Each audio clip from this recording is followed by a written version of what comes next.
പാല് വിട്ട അങ്ങോട്ടും ഇങ്ങോട്ടും വേണ്ടേ? ഞാൻ നിങ്ങൾ ഉദ്ദേശിക്കുന്ന പോലത്തെ പെണ്ണല്ല. എന്നെ വിടാനല്ലേ പറഞ്ഞേ? അങ്ങനെ നീ എന്റെ കയ്യിൽ നിന്ന് രക്ഷപ്പെട്ടു പോവില്ല. കനകാംബരൻ ഇന്നുവരെ ആഗ്രഹിച്ചൊക്കെ സ്വന്തമാക്കിയിട്ടുള്ളൂ. വെറുതെ വേണ്ടാതെന്നും പറയരുത്. നീ വിചാരിക്കുന്നത് പോലെ അല്ല അവര് രണ്ടുപേരും. അല്ല, അവർക്കിടയിൽ എന്തോ ചുറ്റിക്കളിയുണ്ട്. ഇല്ലെങ്കിൽ ഇങ്ങനെയൊക്കെ പറയൂ. നിനക്ക് ഭ്രാന്ത, സംശയരോഗം മൂത്ത ഭ്രാന്ത്. അമ്മേ, അമ്മയെങ്കിലും ഞാൻ പറയുന്നൊന്ന് വിശ്വസിക്കേ. ദേ, ഇനി അവരെ കുറിച്ച് എന്തെങ്കിലും അനാവശ്യം പറഞ്ഞാലുണ്ടല്ലോ നിന്റെ തലയടിച്ച് ഞാൻ പൊട്ടിക്കും. അമ്മയോട് ഈ കാര്യം പറയാൻ വന്ന എന്നെ പറഞ്ഞാൽ മതിയല്ലോ. എന്തായാലും ഇതിന്റെ പിന്നിൽ എന്താണെന്ന് ഞാൻ കണ്ടുപിടിക്കും.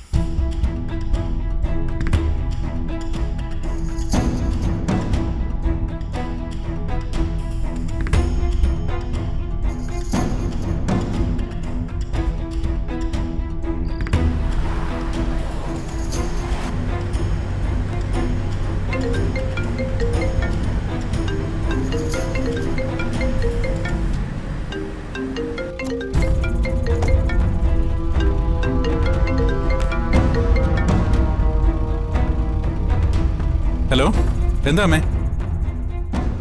മോനെ, ആതിര ഇപ്പൊ വിളിച്ചിരുന്നു. അവൾക്കെന്ത് പറ്റി? ഏയ്, ഒന്നും പറ്റിയിട്ടില്ല. ഓഫീസിൽ നിന്ന് വരാൻ അവൾ ഇന്ന് കുറച്ച് ലേറ്റ് ആവുമെന്ന് പറഞ്ഞു. എന്താ? അവൾക്കേ മുതലാളി ഇന്ന് കുറച്ച് ഓവർ ടൈം ഡ്യൂട്ടി കൊടുത്തിട്ടുണ്ടെന്ന്. ഒരുപാട് ലേറ്റ് ആവുകയാണെങ്കിലേ മോനെ അവിടെ ചെന്ന് അവളെ ഒന്ന് കൂട്ടിയിട്ട് വരുമോ? അതിനെന്താ, ഞാൻ അവളെ വിളിച്ചോണ്ടിരാമേ. എന്തായാലും മോനെ അവളെ ഒന്ന് വിളിച്ചേക്ക്. എപ്പോഴാ അങ്ങോട്ടേക്ക് ചെല്ലണ്ടെന്ന് ചോദിച്ചേക്കണേ. അമ്മ വിഷമിക്കണ്ട, ഞാൻ അതിനെ വിളിച്ചോളാം. ശരി മോനെ.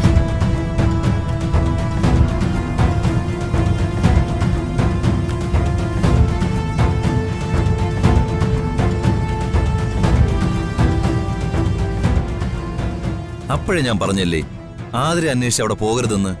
ഇപ്പൊ എന്തായി? ഇനി ആതിരയെ കാണാൻ പോയതിൽ സാരമില്ലെന്ന് വെക്കാം. ആ നമ്പർ തന്നെ ആതിരയ്ക്ക് കൊടുത്തത്. അതുകൊണ്ടല്ല സച്ചി വിളിച്ചത്. ഞാൻ അത്രയ്ക്കൊന്നും കടന്ന് ചിന്തിച്ചില്ല. പക്ഷേ ഞാനാണെന്ന് ആതിരയ്ക്ക് മനസ്സിലായിട്ടില്ല. ഇപ്പൊ മനസ്സിലായില്ല എന്ന് കരുതി നാളെ മനസ്സിലാവില്ലെന്നുണ്ടോ? എത്രയായാലും ആതിര അർച്ചനയുടെ കൂടപ്പുറപ്പ. ഏതെങ്കിലും ഒരു നിമിഷത്തിൽ സ്വന്തം ചോരയ്ക്ക് ചോരയെ തിരിച്ചറിയാൻ സാധിക്കും. ഞാൻ ഐഷയാണെന്നാ ആതിരയും സച്ചേടനും എല്ലാം വിചാരിച്ചിരിക്കുന്നത്. ഇനി ഇതുപോലുള്ള സാഹസങ്ങൾ കാണിക്കരുത്. ഏത് സമയത്താ പിടിവീഴുന്നെന്ന് പറയാൻ സാധിക്കില്ല. ഞാൻ ഒരു കാര്യം പറയാം.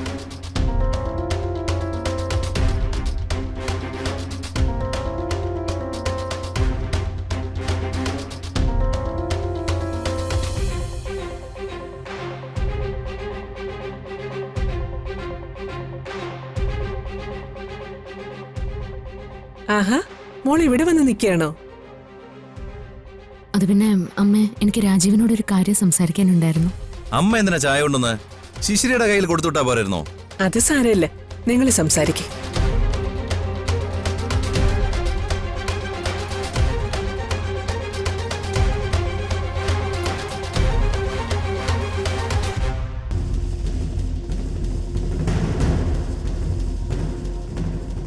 ഇനി ശിശിര പറഞ്ഞതിൽ എന്തെങ്കിലും സത്യമുണ്ടോ?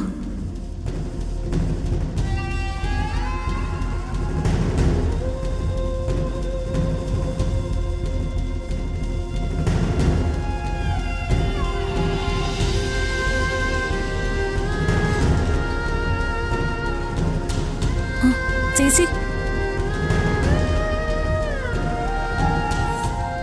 ചേച്ചിയും പോവാണോ?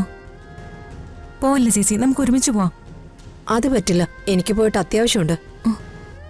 അയ്യോ, ചേച്ചി കൂടി പോയാൽ ഞാൻ പിന്നെ ഇവിടെ തനിച്ചാവില്ലേ? ആതിര തനിച്ചല്ലോ, മുതലാളി അപ്പുറത്തില്ലേ?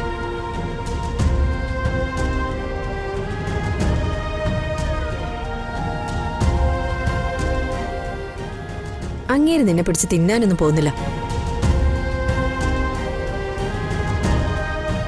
നീ ഒരു കാര്യം ചെയ്, വേഗം ഫയലുകളും എടുത്തോണ്ട് മുതലാളിയുടെ ക്യാബിനിലേക്ക് പോ. ജോലി തീർന്നാ പെട്ടെന്ന് പോകാമല്ലോ.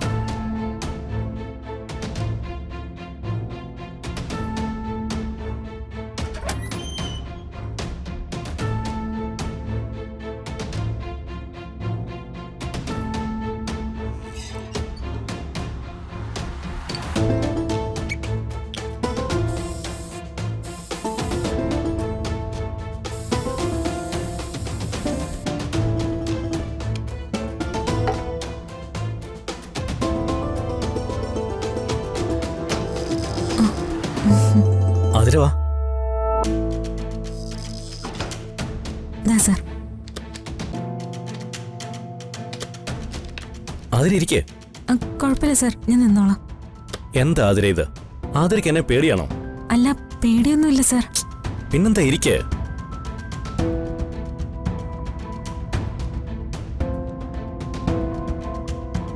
എടോ, താനാ ഇപ്പൊ ഈ ഓഫീസിലെ താരം. മറ്റുള്ളവർക്കൊക്കെ തന്നോടൊരു അല്പം അസൂയുണ്ടോന്ന് എനിക്കൊരു സംശയമുണ്ട്. എന്തിനാ സാർ ഈ പാവപ്പെട്ട എന്നോട് അസൂയ? എന്തിനാണെന്നോ? ദാ നോക്ക്.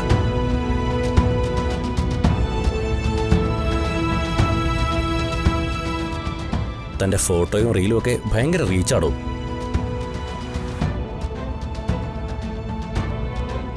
ഓ, എന്തോരം കമന്റുകൾ ഇതിന്റെ താഴെ വരുന്നറിയോ?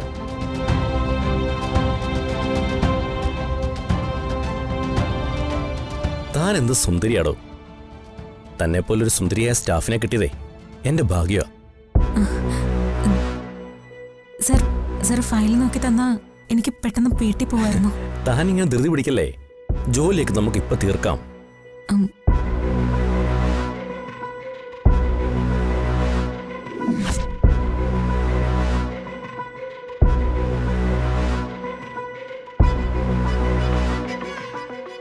തന്നെ കണ്ടപ്പോൾ മുതലുള്ള എൻ്റെ ഒരു ആഗ്രഹം ഇതാ.